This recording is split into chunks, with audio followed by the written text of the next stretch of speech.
Hello, this is Michel Leviathan Sorbet and you are watching a new episode of Wojennik TV. Today I would like to invite you to a trip to the North Atlantic and to the time of the Second World War.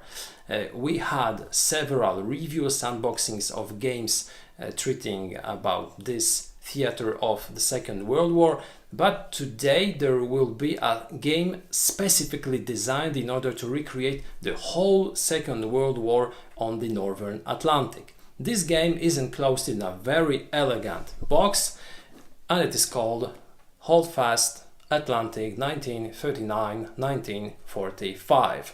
It is a game published by Wothington Publishing back in 2016.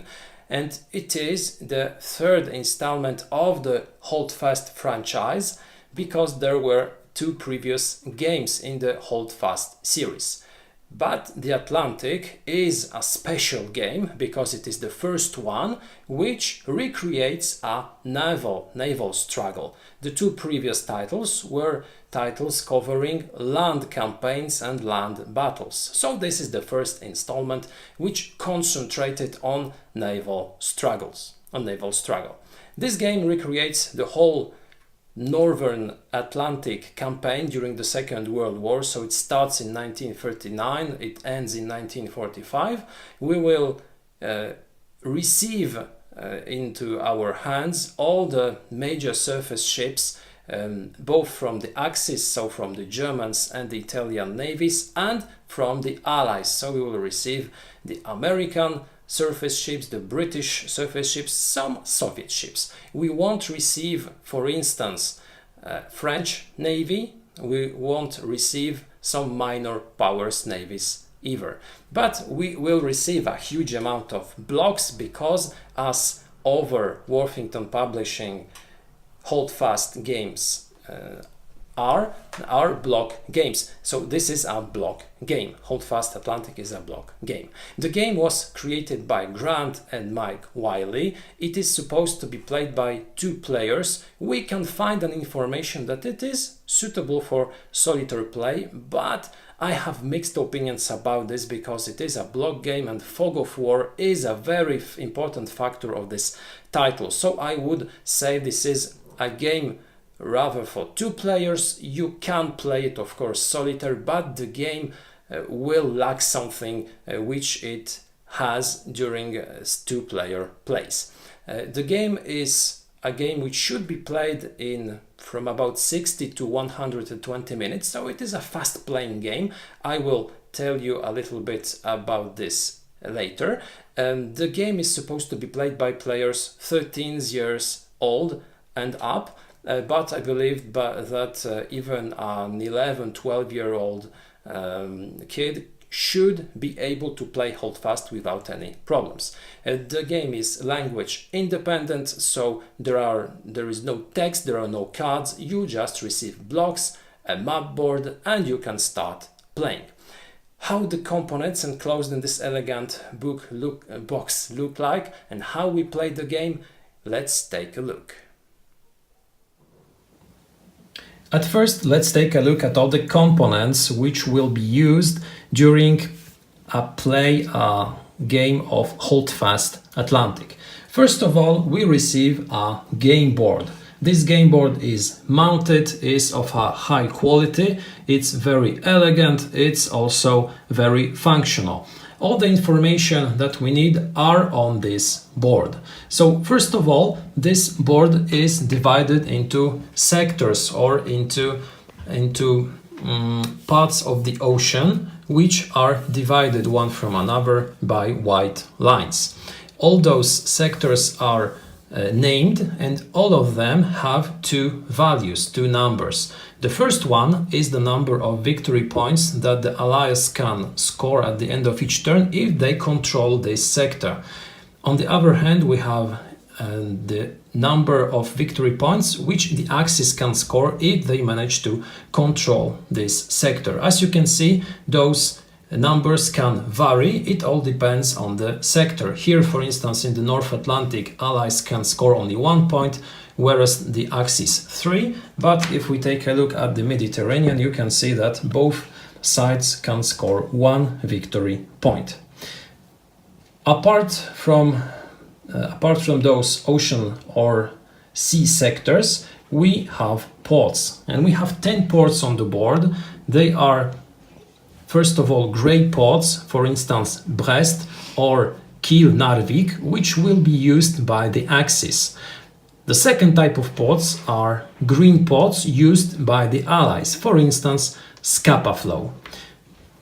Each port has also a number. This number is the number of repair points which can be used in this port during each turn in order to repair our damaged ships. So, for instance, in Scapa Flow, the Allied player will be able to repair 6 points of damage of his fleet using repair points. In some sectors or in some ports, we will also see the symbol of a plane, which means that such a sector or such a port can be attacked by air units. Now, we also have the borders and some countries on the map. What is bizarre is that Germany is represented with frontiers which seem to be like a mix of frontiers from 1939 and 1945, because we have Austria, which is somewhere here. It's not part of Germany on this map. The eastern border of Germany is right here where it is nowadays. After World War II, this part of Europe became Poland. Bornholm is not part of Denmark, which is occupied by Germany. Sardinia is not part of Italy. Corsica is not part of France. Something went wrong while designing this board. It's a pity because it's a very elegant board, and some people might just say, it's not a board which is 100 perfect, and they will be unfortunately right. But those things that don't matter when we play the game. Those are just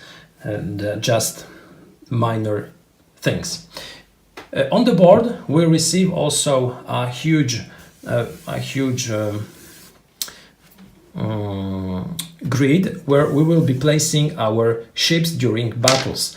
On battle stations, those will be the ships which will participate in the battle. Ships sunk will be placed in the sunk part of this board. Disabled ships also will have their own place, as well as carriers and convoys. There are also spaces on the board where we will be placing our reinforcements, because some of the ships will enter play during future turns, and it concerns both the Allies and the Axis, who will receive also, for instance, the Bismarck or the Prince Eugen or the Tirpitz in the turn indicated on this little track. As you can see, some spaces are empty. Those are the U-boat spaces, because at the beginning of the game the Axis player receives 3 U-boat units, but then when U-boats are sunk during gameplay, they are not permanently eliminated. They are placed on this reinforcement track and they can be recovered in future turns. On the board, we receive also 2 tracks. The first one is the turn track, where we will be moving the block with the turn information. Secondly, we have also a chart where we will be first of all indicating the number of repair points of the Allies and of the Axis player, and we will have also a black block indicating the victory points accumulated by one or the other side. There is only one block, because if the Axis player gains some points and he's ahead in points, this block will be moving alongside the Axis track. If the Allied player manages to score a lot of points, he will be moving this block alongside this track. If it reaches 0, and the Allied player gains additional points, we will begin to move this block alongside the allied chat. The maximum of victory points during gameplay is 12, so the track is in fact a little bit longer than it should be. The maximum place where this track will be used is 15, because it's the maximum of repair points that the allies can receive. So this part of the track will be unused during play. Apart the board, we receive, of course, blocks, because Holdfast Atlantic is a block game, and those blocks are representing naval units. Those naval units have, first of all, a silhouette indicating if this is a battleship or cruiser or perhaps an aircraft carrier. Secondly, we have the number of endurance of such a ship, indicating by pips. If such a ship receives damage, it is turned in such a way that the up part of the block indicates its current endurance. We also have two information on the block. The first one on the top left is the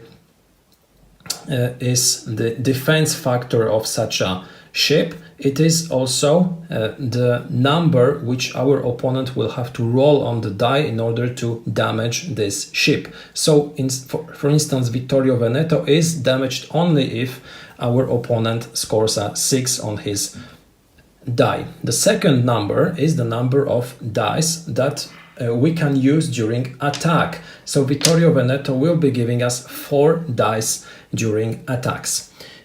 We also have aircraft carriers in the game. For instance, the Graf Zeppelin, which those aircrafts have a yellow attack factor, which indicates that they will be attacking in a little bit in a different manner than standard ships, because they can launch aircraft, and those aircraft will attack in another phase than other units. As I said earlier, the German player receives U-boat units, which will be used a little bit different than other units. The Allied player on his side receives task force blocks. If we decide to play with this optional rule, it enables stacking additional blocks. It's much more easier to track those task forces than to move many blocks. So it's a nice addition. Both players receive land-based aircraft. So we have a RAF block and a Luftwaffe block used by both players, as you can see, also with a yellow attack factor. We also receive standard 6-sided dice, 6 of them, in order to resolve attacks, and also we receive a bunch of control markers, which will be used to indicate who controls each sector on the map. The final component which we receive are the rules, so a short rulebook. This rulebook is 8 pages long. It is prepared in color with some examples. The rules are quite well written. We have a sequence of play. We have also examples illustrating movement. We have an example of combat. At the end, we also have some optional rules which we can use. For instance, the task force rules, which I mentioned earlier. The rulebook is okay. It's written in an understandable way, because Holdfast is a rather simple game. It's not a perfect rulebook. There are some minor issues and we can have some doubts, but I assure you that after reading this rulebook, you should play your first game without major problems. Now, that's it when it comes to all the components used during gameplay. Now, how a game looks like, what things can we do during a turn, and how to win. Holdfast Atlantic is played in a series of 8 consecutive turns. It is impossible to win through sudden death, so the final outcome of the game is decided after the final turn, when we take a look at the victory point track, where we verify who managed to accumulate the most points. If this block is on the Axis side, the Axis side wins. If it's on the Allied part of the game chart, it's the Allies who win the game. Of course, each player during play, if he thinks that his situation on the board is hopeless and he has absolutely no chance of winning, in such a case, he of course can forfeit, and he can decide to stop the game and to surrender, so his opponent wins. But if this doesn't happen, we verify the number of victory points at the end of the 8th turn.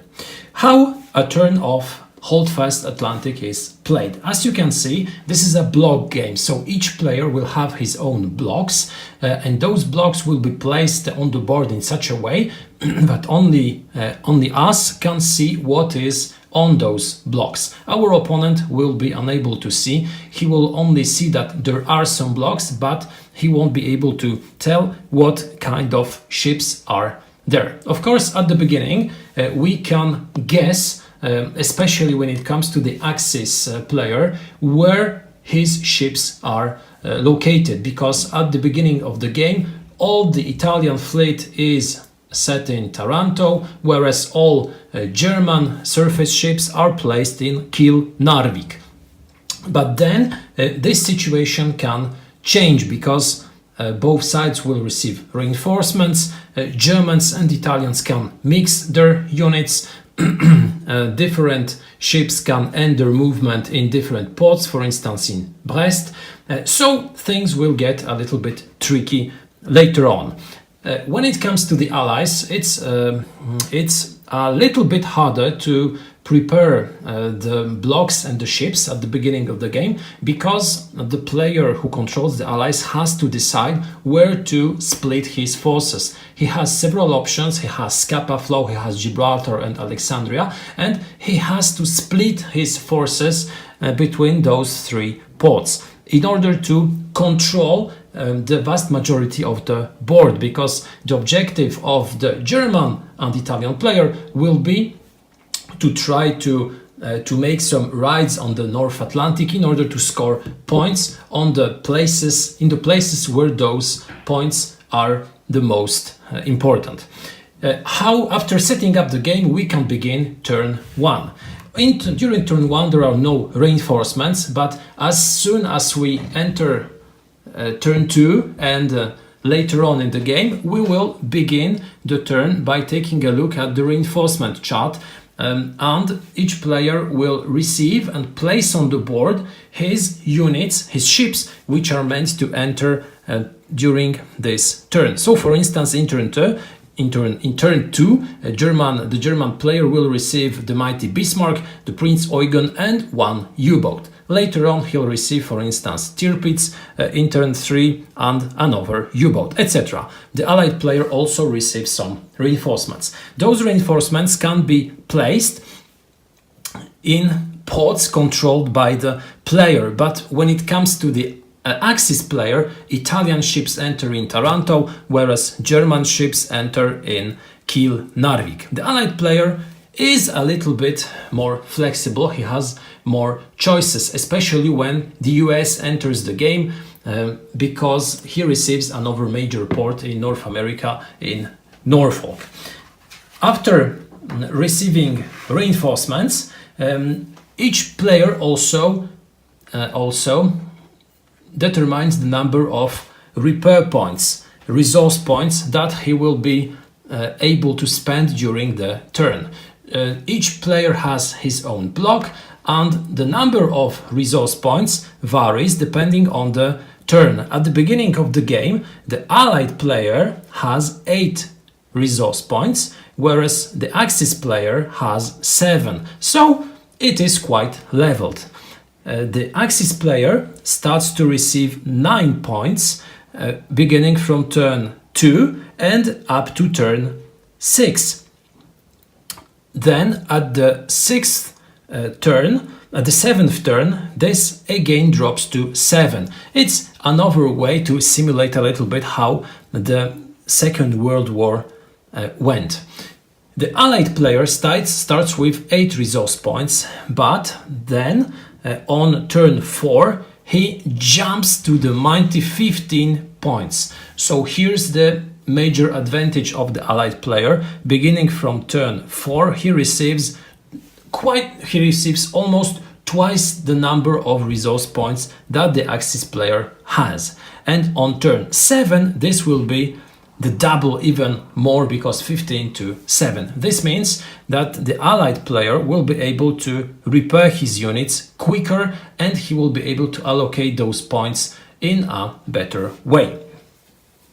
After placing the reinforcements on the board, we play the movement phase. Each ship can move.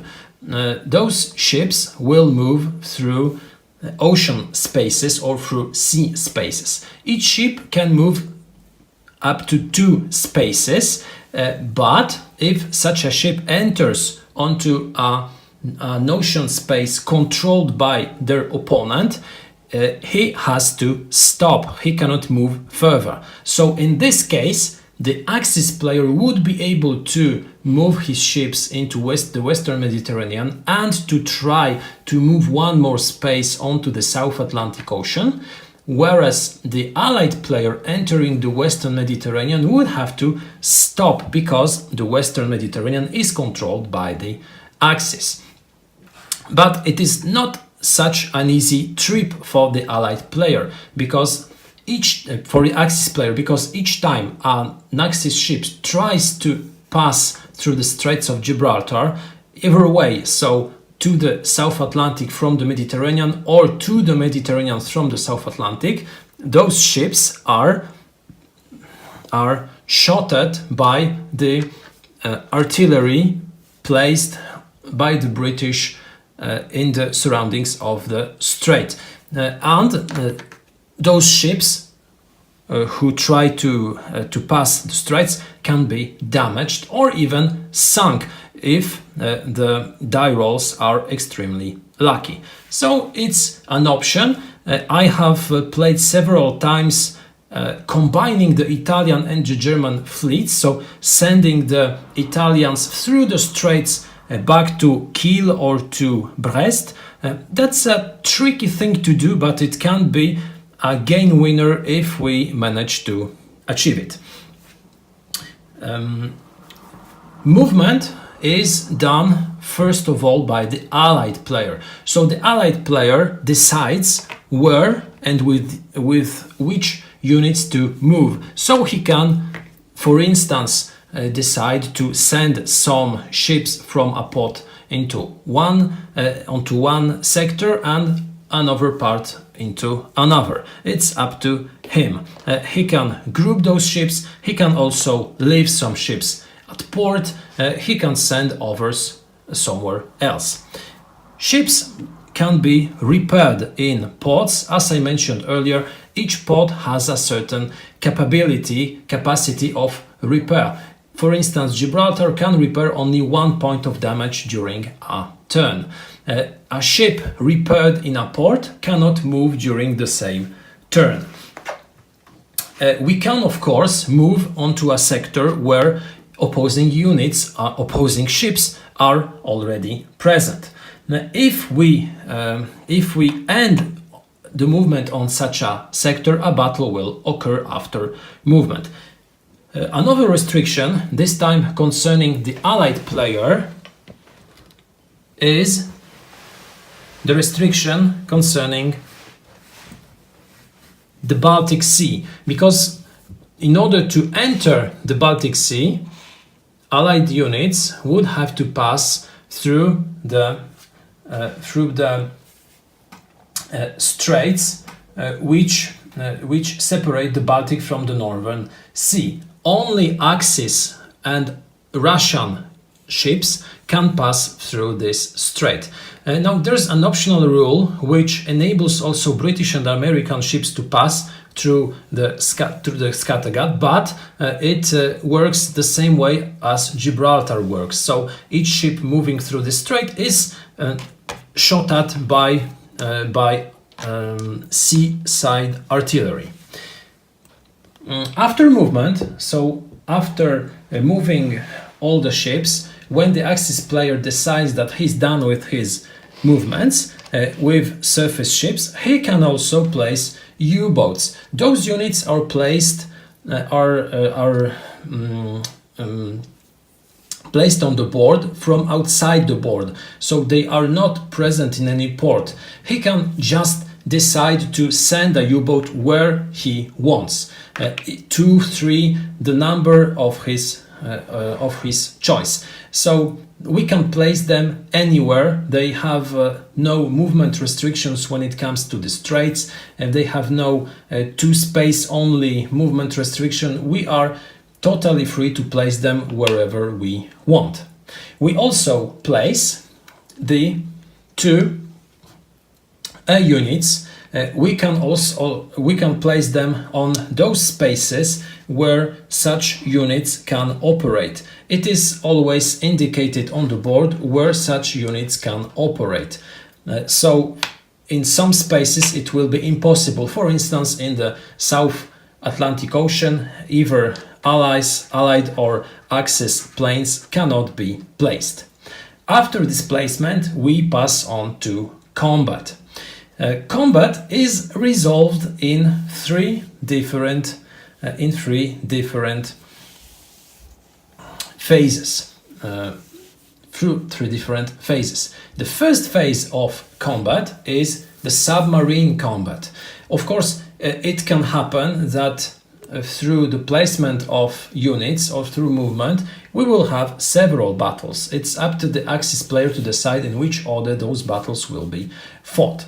The first phase is the submarine phase of a battle. During this phase, each submarine will be able to attack opposing ships. But first of all, before such an attack can be launched, those submarines will be attacked, because surface ships will try to detect those submarines and sink them. The Allied player can roll a number of dice equal to the number of ships present in the sector. Each convoy present in the sector adds 2 additional dice, and units with air capacity also add a number of dice equal to their air power. So if we have, for instance, 4 surface units and a convoy, we would roll no less than 6 dice while trying to locate and destroy the submarines attacking this force. Throwing those dice can result in, first of all, no effect. That's a result from 2 to 5. A 6 is a sunk submarine, because as you can see, in order to sink a submarine, we have to throw a 6. And then again, a 1 causes a submarine to abort its attack and return to port. A 1 causes a submarine just to be removed from the board. It's not eliminated, it is just temporarily blocked. A 6 sends a U-boat directly onto the reinforcement chart, because such a submarine can re-enter the game during the first turn where there are empty spaces for U-boats. If there are any submarines who survived this early attack, they can attack the Allied ships.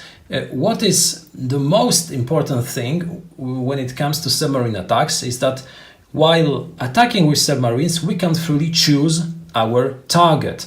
We can, for instance, target surface ships. We can also target a convoy, even if there are surface ships alongside. We can also freely choose to attack an aircraft carrier. Again, such a submarine throws a number of dice indicated on the block, but up until turn 4, each submarine rolls 2 dice. From turns 5 up to turn 8, those U-boats will roll only 1 die. The results again depend on the vulnerability of the target. If, for instance, a convoy is attacked, a 4, 5 or 6 will damage it. A 1 will disable it. If we have several submarines or submarines launching, giving us more than 1 dice, it's possible to sink a unit directly during one combat round. After submarine combat, we pass on to air combat. Each aircraft carrier or land-based unit present in the sea area can launch an air attack.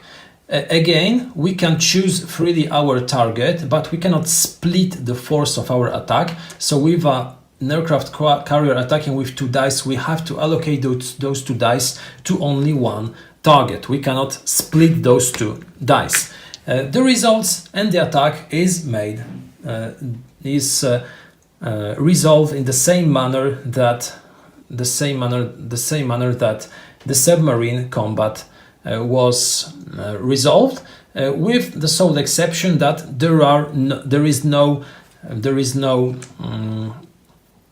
location phase. So those units will attack simultaneously if we have both Axis and Allied units in one combat. After this round, which is only a one-time action, we pass on to the surface combat. Each surface unit will be able to attack its counterpart.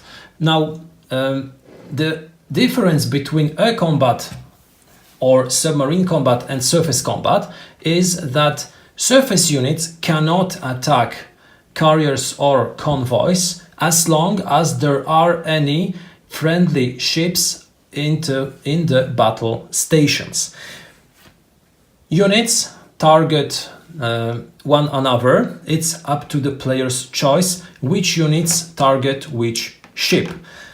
We can decide to attack one ship at a time. If we have more ships, we can allocate additional ships to the same target.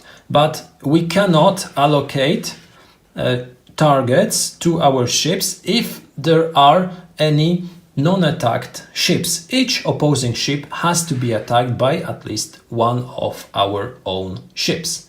After this attack declaration, first done by the Allied player, then by the Axis player, those attacks are simultaneously resolved. So even if after the Allied salvo Axis units are sunk or disabled, they will still be able to respond and to attack Allied ships.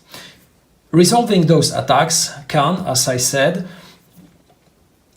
make some ships to be sunk, the others will be disabled. Disabled ships are removed from the battle stations and directly sent into one of the friendly ports in the whereabouts of the battle. Sunk ships are, after responding to the opponent's attack by throwing their own attack, removed from the board. They are totally destroyed. They cannot re-enter the game. The sole exception are the U-boats. After exchanging fire one time, each side declares if they stay or if they try to withdraw. If both sides withdraw, both sides return to port. If one side only decides to withdraw, the other stays. The escaping side returns to port, whereas their opponent stays in the sector, enabling it to control this sector. A final combat round is played, both units exchanging pursuit fire. The difference is that during pursuit fire we can allocate our units only to attack units of the same class. So if we have in a combat, for instance, a cruiser and 3 battleships opposed to 4 battleships, if the Italians decide to escape, the British will be will be able to attack only the battleships. We cannot attack the cruiser because it's a different type of ship class. After resolving all battles, we verify if or who controls each ocean sector. In order to control a sector, we have to be the sole occupant of such a sector. If there is a face-up U-boat in such a sector, the sector will be uncontrolled because U-boats cannot control a sector by themselves, but they can forbid the opponent to control the sector. After determining this control, we calculate the points for the control of each and every sector on the board. We then attribute points and we change the position of the victory points block on the game chart. The turn ends and we begin a new one until the 8th. At the end of the 8th turn, we just verify the control of each sector the same way as we did before. Those are the majority of the rules used during a play of Holdfast Atlantic. Now I would like to pass to a conclusion and I would like to tell you what I think about this game, what I think are its strong points, its strengths, and what I think are the things that can be an issue for some gamers. Holdfast Atlantic 1939-1945 is a game that I really wanted to try, and for several reasons. I like very much naval games, I like the Tirpitz battleship, I like the Admiral Graf Spee, so there are several reasons why I wanted to try this game. And I must say I am happy I could, because I was absolutely not disappointed by what I have found in this box. The game is interesting, the game has a great flow, the game is very easy to set and to play. Now, one of the strong points of this game is the fact that we receive a game with only 8 pages of rules. War games have very often very long rule books, very complicated rules. The Holdfast franchise is something very different. It is a block game, it is a game which has this fog of war thanks to the blocks, which enables interesting gameplay and which is very easy to learn and to teach. This is also the reason why this game is so easy to replay after a few months break. You can easily take it from your shelf, take a look at the rules, 5-10 minutes and you are ready to play. You receive great quality components, you receive also interesting mechanisms, because the 2 previous games from the Holdfast franchise were games where several players expressed their doubts about balance. There were some balance issues which were widely discussed, for instance on Board Game Geek. So I was also curious how Holdfast Atlantic was going to be doing in this sector, and I must say that after several plays I have no balance doubts. It's a game well balanced, and that is very good. People who tried the previous games, so for instance the Holdfast African campaign, complained often about these balance issues, and they were often saying that those games were rather simulations than games. So the final outcome was just as it was during the Second World War, and I was a little bit anxious. I was a little bit curious. I was curious to find out how Holdfast Atlantic was playing compared to those opinions. And although the game comprises some rules which influence gameplay and which influence the way the war evolves, the game is perfectly balanced. We have some rules, for instance, the possibility of Axis ships to use the Brest port, or the declining power of the U-boats, which attack with 2 dice in the first few turns, and then they get reduced to only 1 die. We have the growing number of repair points for the allies, etc. So the gameplay is of course somehow paralleled to the way that the Second World War on the Northern Atlantic took place, but fortunately this doesn't influence game balance, because the game has 2 different stages. The first stage, which endures for about the first 4 turns, is when the Axis player is definitely on the move, where the Axis player has the initiative, when he tries to maximize his score and is able to react to all what the Allied player does. The Allied player during the first few turns just has to survive. He has to minimize the number of points that the Axis player is scoring, because what I really like and what I think was the best idea behind this title is that the rules are pretty straightforward and they cover some mechanisms the same way for both sides. But what really matters, what differentiates the way how we play both sides, is the fact that the allies always play first. So they will have to choose the zones where they will be placing their surface ships. They will have also to decide how to split their forces. Therefore, the Axis player, knowing where the Allied sent his ships, can just react. He can go for the easy points where the zones aren't sufficiently protected, or he can also decide to gather his fleet and strike somewhere in order to inflict a lot of damage to the Allied player. That's great. That's a very interesting approach, and this is also one of the ways in which a somewhat very unbalanced conflict, because this was an unbalanced conflict during the war, was made a balanced conflict on the game board. That's fantastic, because if the game was to be a simulation, then the Allied player would be the dominating player during the entire game. That would be just boring.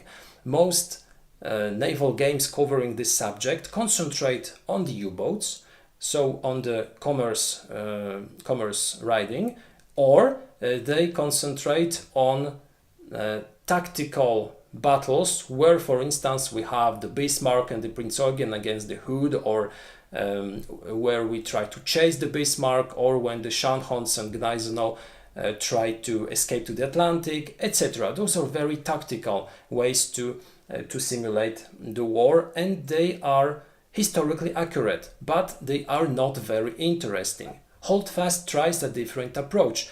It's a different philosophy of design, because we receive all the capital ships where the allies have an advantage, but the way that the turn structure looks like, when the allies have to move first and then the Axis react, comprises this minus for the Axis. So on the first 4 turns they will be the dominating power, they will try to maximize their points. Later this will change, because first of all the Allies will receive the powerful American reinforcements, secondly they will receive a lot more repair points, and they will be able to repair the units more efficiently. They will be able to just take some losses, but their losses can and will be repaired.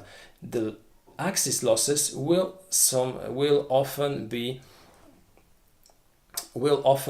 so important that they will not be able to repair everything. Also because the Axis player loses the possibility to use the French pot during the final turns. So this is something that I really enjoyed. I think that thanks to the fact that it is not a game about U-boats, it is a game about the surface ships, where we have some historical historical mechanisms concerning, for instance, the convoys, concerning the Gibraltar Strait, concerning the task forces, etc. And the level of complexity of this game is just as it should be. Thanks to it, it doesn't bog down, it plays smoothly. It is a game with a very nice flow with two different dynamics. Each player will have to be on the attacking side and then on the defensive, or vice versa. That's something that I really liked. What I didn't like in the game, or rather what I found a little bit strange, was the rule governing the disabled ships, because suddenly when a ship receives a disable effect, it teleports to its home port. That's bizarre. That's something which really works in the game, but I find it historically bizarre, because it's something it's a bizarre situation if we imagine that we have 5 surface ships combating 4 surface ships of our opponents, and at one instant one of our ships receives a hit and it just teleports to Scapa flow. That's just something which is not very historically accurate, but I believe that it was just meant to be functional, and from this point of view I can understand why this mechanism is enclosed in the game, because it works quite well. I have already said a few minutes earlier about my opinions about the game board. It's very functional, it's very pretty, but I do not understand why we have some bizarre frontier issues, why the German border looks like if it was taken from a map from the 90s, why Corsica is not French, etc, etc. Those are very minor issues without absolutely any influence on gameplay or on game value, but those are things that from the historical point of view should not be a part of a war game. Apart from this, I think that this is a very good game, a very interesting game, a game which enables great replayability, a game with a fantastic flow, with a lot of decisions, because while playing as the allied player you have to carefully plan what to do. You can decide to block your opponent, you can decide to split your forces, but you have to be aware that if you decide to split your forces too much, then you will risk to be countered and you risk to lose a part of your fleet. While playing with the Axis, you have to be aggressive, but not overly aggressive in order not to lose too much ships. You have also interesting decisions concerning, for instance, the Regia Marina, because you can decide to use the Italian fleet entirely on the Mediterranean, but you can also decide to risk to pass the Strait of Gibraltar and to merge with the Axis, with the German fleet in Kiel. It works very fine. I have tried it several times and I managed, while doing so, to gather such a big fleet in the northern Atlantic that I could easily challenge the British. Great, not very historical, but great gameplay. I recommend you to try this game because it's a very interesting, a very good game. I really enjoyed it. This was Holdfast, Atlantic, 1939-1945 from Wothington Publishing. Thank you for watching this video. I hope you enjoyed it. Take a look at our videos. We have some reviews, unboxings. Have a nice day and see you next time.